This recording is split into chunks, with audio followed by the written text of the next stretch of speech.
Mga tropang kalapatids, mga kagwaps, magandang araw sa inyo. Magang-maga, nandito tayo ngayon sa loob at maghahagis tayo upang nang sa gayon mapaghandaan natin mga tropa yung loadingan mamayang gabi. So ito, sinasalubong agad tayo nitong sigarutay mga kagwaps. Tuwan-tuwa ako sa ibon na to So ngayon siguro isasali ko siya mga kagwaps mamaya sa kwan natin sa pre-pooling ng club dito sa amin. Kasi syempre kailangan na masubukan natin kasi nung nakaraan ito yung first dropper namin mga kagwaps. Pero sa ngayon ang gagawin muna natin magtutos po muna tayo, maghahagis po muna tayo kasama natin yung isang champion dito sa Zaragoza. So yun mga tropang kalapatids, update lang natin. Medyo madilim po ang panahon mga kagwaps, weather update natin. So hindi namin alam kung liliwanag mamaya mga kagwaps dun sa tossing area, pero susubukan namin. So i-update ko na lang kayo mga tropa kapag nandun na kami sa tossing area, and then titingnan natin kung sino yung mga makakauwi natin kalapate, kasi balak namin mga kagwaps na unti-untiin na ihagis to, either palima-lima or padalawa-dalawa mga tropa. So mamaya titingnan namin, depende to sa sitwasyon doon mismo mga kagwaps sa pagre-releasean natin. So yan, kasama natin yung batang loftman natin mga tropang kalapatids mga kagwaps. So pagagayak lang natin muna yung mga ibon at magtotos na tayo. So tara, samahan nyo kami, let's go.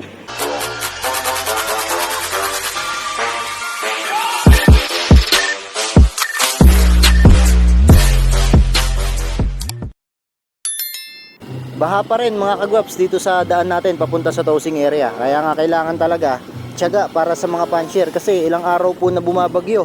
At itong si Karina napakalakas ng ulan mga tropang kalapatids. So kaya tayo kailangan natin talaga na maghagis kahit na ganito yung sitwasyon upang nang sa gayon mapagpag po yung mga kalapati natin at makalipad sila kahit papano. So sa mga kalapatids natin, good luck sa ating lahat. Eto na kami mga kagwaps, nakalagpas na kami at palabas ng Nueva Ecija. Rosales, Pangasinan, Midtos tayo ngayon mga kagwaps. So kasama ko itong batang lopman at yung isang bata pa mga kalapatids. So ngayong araw, kailangan natin talaga magpagpag ng mga ibon upang nang sa gayon, kay mamayang gabi kahit papano pagka niloading natin at abangan bukas ng umaga, meron tayong kaunting lakas ng loob mga tropang kalapatids o pinanghahawakan na yung kalapati natin hindi sila na-stuck sa loob mga kagwaps. Kaya mas mainam na rin na ihagis natin sila. So una nating pawawalan, ito po sa nagpahagis sa atin, isa lang po ang may-ari nitong dalawang training box na to mga kalapatids, mga kagwaps. Naglalabasan na at ibon ng champion, consistent champion po mga kagwaps itong nagpahagis sa amin. So hindi ko na lang din muna babanggitin, pero shoutout sa isang kalapatids natin at nagtiwala ka na isama yung ibon mo sa paghahagis namin. Ito na yung mga ibon natin mga kagwaps, mga kalapatids, hawak na ng dalawang bata. Ito, apat muna yung unahin ko upang nang sa gayon ma-practice sila at lahat ng uuwi mabilis na bukas. So ito pa yung ibang mga natira mga kalapatids, naghihintay lang po kami ng ilang minuto para nang sa gayon makalayo muna yung mga naunang batch namin at baka mamaya magpang-abot din mga kagwaps. Kaya siguro baka nasa 5 to 8 minutes na maghihintay kami rito bago yung second batch namin. Second batch na tayo mga kagwaps. Pinakawalan ng una yung isa, yung white flight na makulit at matagal umuwi mga tropa, nandun sa vlog natin. So ito, susunod na apat mga kalapatids. Ayan, bali siyam na yung nakakawala. Una kanina merong apat, and then meron nakawala na isa, and then etong apat ulit mga kalapatids, mga kagwaps. So ayan, medyo maliwanag naman ay panahon dito. Sana makauwi yung mga kalapati natin.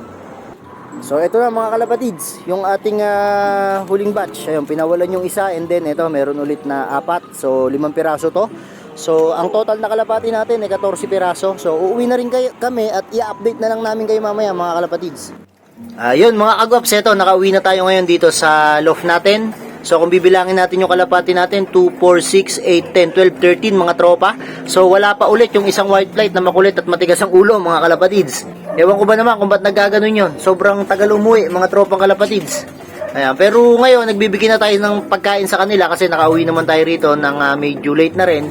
So itong patukan na to, ito na rin yung gagamitin nilang baon mga kagwaps para sa paglo-loading namin mamaya.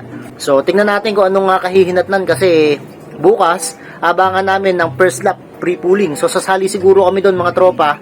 Siguro kung ilang batch isasali namin doon. So tingnan natin kung sino yung matitira at kung sino ba yung magiging matibay sa mga kalapati natin na to. So gaya ng sabi ko nga sa inyo, hindi kami pinanghihinayangan na mawalan kami ng ibon, lalong-lalo na kung yung ibon namin aabot ng derby o aabot ng grand pooling mga tropa. Basta kung sino yung matitira sa kanila, yun ang tututukan namin. Kung sino yung mga mawawala at hindi makakauwi, ganun po talaga, ganyan ang pagkakarera mga tropa. Malupit ka talaga! Nga pala mga kalapatid, shoutout nga pala sa mga tropang kalapatids natin, sa mga agwaps po natin dyan sa Pampanga, saka sa Team Pangasinan. So nandyan po kami ngayon kanina sa Rosales, Pangasinan. So hindi na po ako nag-chat at alam nyo naman po na medyo mabilisan lang din lakad ni Kuya Guaps TV. Sa mga street racer po dyan sa Pangasinan, mega shoutout po sa inyo, saka sa mga taga Pampanga, and syempre yung mga pansher po dito sa buong Nueva Ecija, mega shoutout po sa inyong lahat, at good luck nga po pala mamaya sa ating pre-pooling. So bukas abangan tayo, mag-a-update tayo ron mga tropa. So ayun, i-update ko kayo mamaya kung ano na bang lagay ng mga ibon na ikakarga natin. Tumutuka na sila mga agwaps ng pangalawang batch ng ating patoka. So yung kanina, ay yung pinagbabawal na technique natin, nagbigay na tayo ng patoka. And then ngayon mga tropang kalapatids, mga agwaps, is itong patoka na po talaga na flyer mix yung ibinigay natin. Pero syempre, takal po yan at tasado po yung pagbibigay natin sa mga kalapati natin.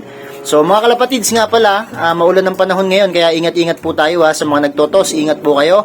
And then sa mga mag-aabang, ingat-ingat din po kayo, baka mamaya mataas po yung lugar nyo, bigla po kayong madulas. So kailangan po na doble ingat tayo kahit na parating yung kalapati natin, huwag tayo masyadong magmadali, at kailangan na alalay lang sa bawat kilos natin mga tropa. Mahirap na kasi baka ayan kita nyo, nadalay ko mga tropa. Kaya medyo hindi tayo makakilos ng maayos ngayon, buti na lang andito yung batang Lokman natin at hindi pa siya pumapasok ngayon, kaya talagang nakatutok pa siya sa mga kalapati natin mga tropa. So good luck nga pala sa mga kalapatid talaga natin. Medyo excited ako mga tropa, mga kagwap, sa magiging pauwian at magiging abangan natin bukas, araw ng linggo. Kaya siguraduhin nyo po na talagang kondisyon at naibigay nyo lahat ng mga kailangan ng mga kalapati nyo, para wala po kayong pagdadalawang isip na baka po mamaya may naging kulang po kayo sa mga pinabaon po ninyo sa inyo pong mga kalapati. Ito na yung huli mga kagwaps. Kailangan natin magbigay ng inumin. Ayan magic kalamansi yan mga tropa. Pawis ng dragon mga tropang kalapatid. So after nito magpapahinga na lang sila, and then maya maya siguro mga 1 hour to 2 hours magkakarga na rin tayo. Eto na mga kagwaps, tinitira na po nila yung pawis ng dragon.